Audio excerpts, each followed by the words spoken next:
Face aux effets grandissants du changement climatique, les 9 parcs naturels régionaux de la région Sud expérimentent des solutions sur leur territoire. Pour les documenter en vidéo sans impacter moi-même l'environnement, je me déplace de parc en parc à bord de mon vélo solaire qui produit lui-même son énergie.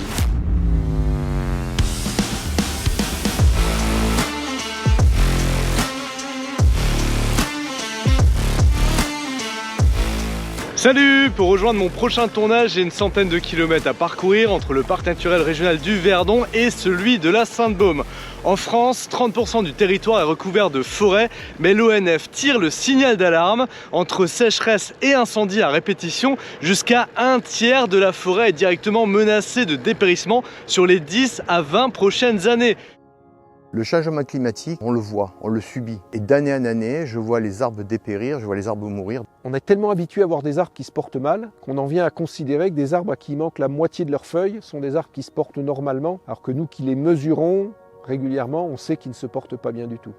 On constate depuis maintenant une vingtaine d'années une perte assez forte de la productivité des forêts et un dépérissement qui s'accentue de plus en plus rapidement. Sur les dernières mesures que nous avons faites, on constate que la plupart des espèces dans la zone méditerranéenne française ont une perte de surface foliaire qui va de 40 à 60%. Ça veut dire que ces arbres ont beaucoup moins de réserves, ça veut dire qu'ils sont beaucoup plus sensibles aux maladies potentielles et aux parasites qui peuvent les attaquer. La particularité du parc, c'est qu'il est d'abord largement forestier, 70% du territoire est couvert par la forêt. Ce qui est exceptionnel à la Sainte-Baume, c'est cette hêtraie, qui est une forêt relique datant d'une période beaucoup plus froide, de la fin de l'ère glaciaire, souffre énormément de la sécheresse et des canicules. Et puis il y a une autre espèce dominante qui est le pin sylvestre, qui est également en danger. D'ici quelques dizaines d'années, il devrait avoir disparu de cette zone. La forêt publique, on arrive à la gérer avec l'ONF. La forêt privée, il y a une quantité vraisemblable de petits propriétaires qui n'ont pas les moyens financiers pour faire des plans simples de gestion qui permettraient d'avoir une gestion équilibrée de la forêt. Pour accompagner les propriétaires, le parc naturel régional travaille de manière très concrète à l'élaboration d'un manuel paysager environnemental de la gestion forestière. On a découpé le territoire en plusieurs sous-unités qui ont été caractérisées par des variations de sol, de température et des peuplements forestiers. Grâce à ce diagnostic, on a pu élaborer des préconisations pour mieux gérer la biodiversité, les paysages, la gestion des espaces ouverts, le sylvopastoralisme. Je crois que la survie de l'homme est un peu liée à la survie de la forêt.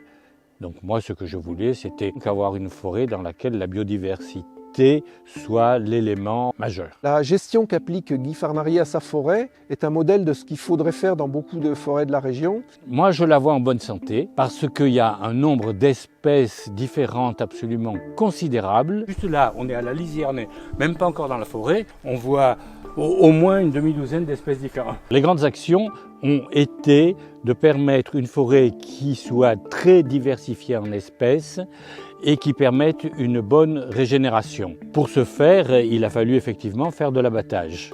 L'abattage a été fait uniquement à la tronçonneuse. Quelque chose de très important, ce sont les bois morts debout, bois morts au sol et surtout les arbres sénescents. Sénescent, ça veut dire qu'il y a des critères de vieillissement, tels que des fissures, des cavités, etc., qui chacune constituent un habitat. Un arbre de sénescent, c'est un arbre de biodiversité. Là, il y en a une de l'arbre.